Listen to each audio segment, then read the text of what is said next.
ACB అధికారులు దాడులు నిర్వహించారు. ఇంటి పన్ను సవరణ కోసం 10,000 లంచం తీసుకుంటుండగా ట్యాక్స్ ఇన్స్పెక్టర్ విజయ బాలకృష్ణను రెడ్ హ్యాండెడ్గా పట్టుకున్నారు. కర్మాన్ ఘాట్లోని ఓ ఇంటి నిర్మాణం కోసం లంచం డిమాండ్ చేసినట్లు చెప్తున్నారు. బాధితుడు నరసింహారెడ్డి కంప్లైంట్తో కేసు నమోదు చేసిన ఏసీబీ అధికారులు దర్యాప్తు చేస్తున్నారు.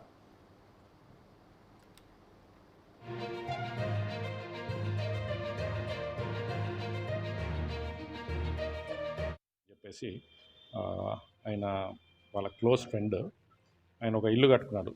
133 స్క్వేర్ యార్డ్స్లో ఇక్కడ కర్మాన్ ఘాట్ దగ్గర ఇల్లు కట్టుకున్నాడు. అయితే ఆ ఇల్లు కట్టుకున్న తర్వాత దానికి పర్మిషన్ ఏంటంటే హౌస్ నెంబర్ అలాట్మెంట్ ఒకటి కావాలి, అసెస్మెంట్ ఆఫ్ ప్రాపర్టీ ట్యాక్స్, ఈ రెండింటి కోసం అని చెప్పేసి ఈ యొక్క నరసింహారెడ్డి గారి హెల్ప్ ద్వారా జిహెచ్ఎంసి ఆన్లైన్లో వెబ్సైట్లో అప్లై చేసుకున్నది. చేసుకుంటే 67,000 రూపాయల చిల్లర అసెస్మెంట్ ట్యాక్స్ అని చెప్పి 3.5 yearsకి కట్టమని చెప్పేసి వాళ్ళంటే ఆ డబ్బులు కూడా కట్టేశాడు. కట్టిన తర్వాత ఈ యొక్క allotment of house number plus assessment of property tax దాని గురించి అని చెప్పేసి ఇంకా డిలే అవుతుంది కాలేదని చెప్పేసి ఇక్కడ ఆఫీస్కి వచ్చి కలిస్తే ఇక్కడ భార్గవ్ గారు అని చెప్పేసి ట్యాక్స్ ఇన్స్పెక్టర్గా ఉన్నారు.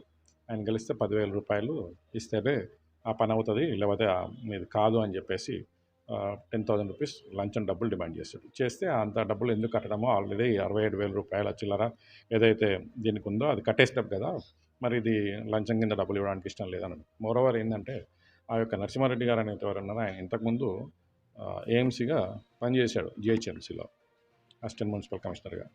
నాకు కూడా